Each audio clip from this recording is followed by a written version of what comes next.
A'udzu billahi minasyaitonir rajim. Bismillahirrahmanirrahim. Alhamdulillahirabbil alamin arrahmanir rahim maliki yaumiddin.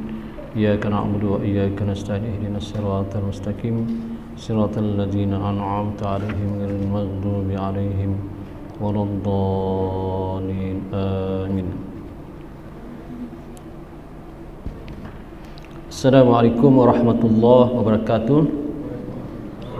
Alhamdulillah wa syukurillah wassalatu wassalamu ala rasulillah wa ala alihi wa sahbihi wa man tabi'ahu wa wala. Rabbi shrah li sadri wa yassir li amri wahlul 'uqdatam min lisani yafqahu qawli. Subhanaka la ilma lana illa ma 'allamtana innaka antal alimul hakim. La haula wala quwwata illa billahil 'aliyyil 'azim. La haula wala quwwata illa billahil 'aliyyil 'azim. Amma ba'd. Yang saya hormati Tuan Pengurusi Masjid DHB Datuk Haji Basrah, seterusnya para EJK sekalian, tuan-tuan haji, tuan-tuan, ya, saudara-saudari, para hadirin yang dihormati sekalian. Alhamdulillah, syukur kita kepada Allah Subhanahu wa taala kerana dengan izinnya, dengan limpah dan kurnianya, maka pada malam ini sekali lagi kita dapat bertemu dan bersama dalam majlis kuliah agama dengan tujuan kita ataupun niat kita ataupun nawaitu kita untuk menuntut ilmu, kemudian untuk mencari keridaan Allah Subhanahu wa taala. Kerana tuan-tuan para hadirin yang dihormati sekalian, sedia maklum hidup kita di dunia ini tidak kekal lama.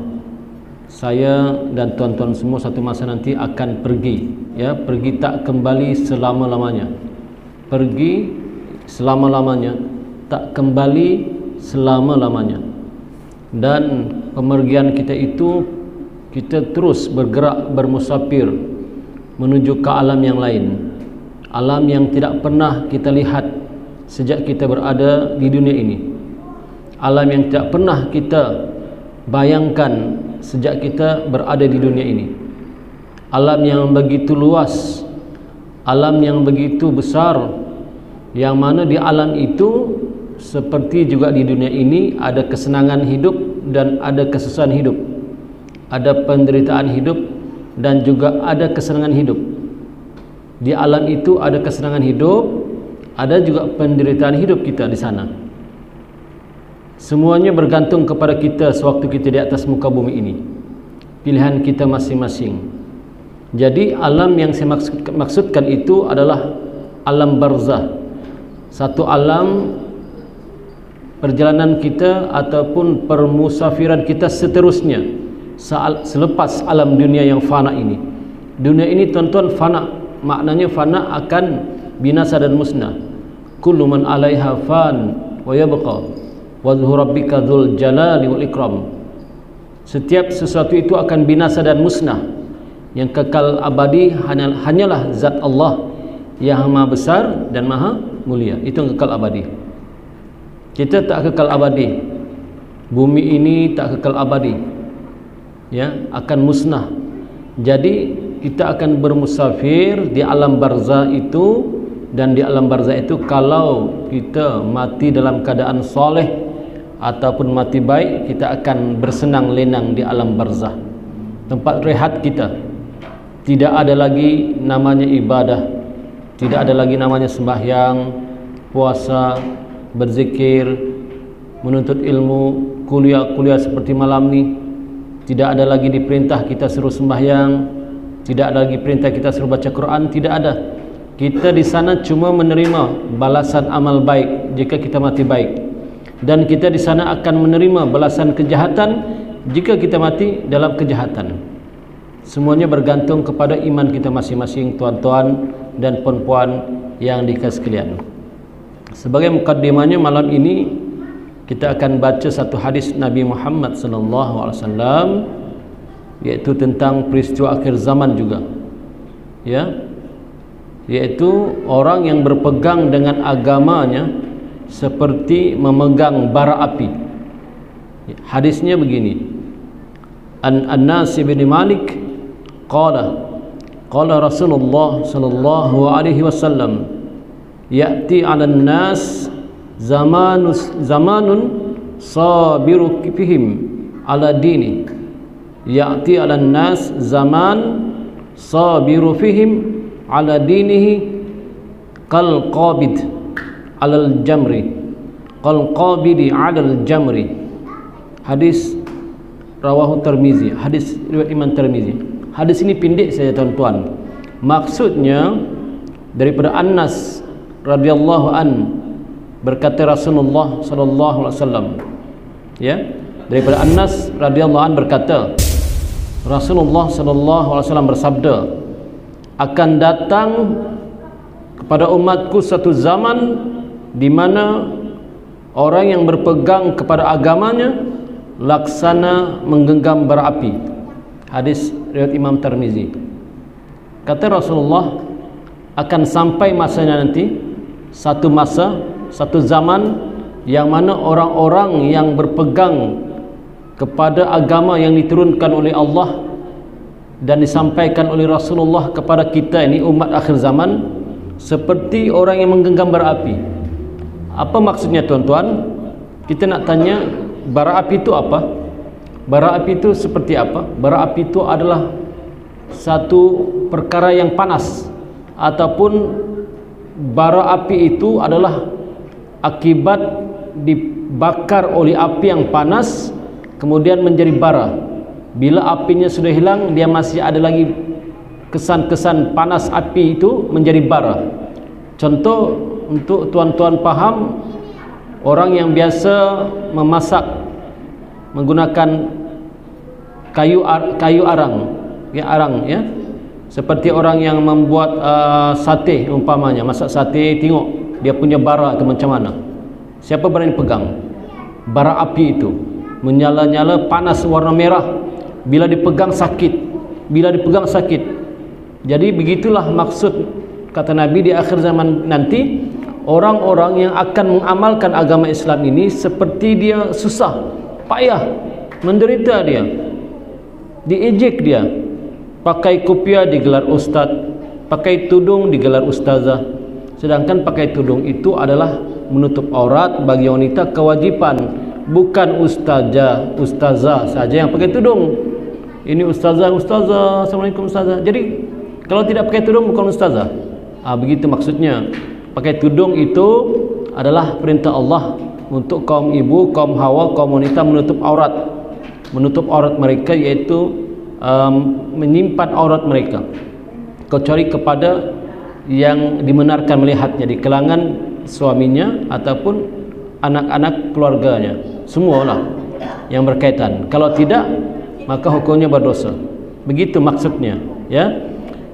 Kemudian di akhir zaman ini sangat-sangat mencabar, sehingga sesiapa yang hendak mengamalkan ajaran Islam, ia terpaksa menghadapi kesusahan, rintangan, tentangan yang sangat hebat.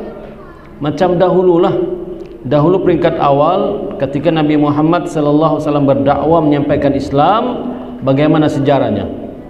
Orang yang pertama di kalangan orang-orang dewasa yang memeluk Islam adalah Sayyidina Abu Bakar As-Siddiq.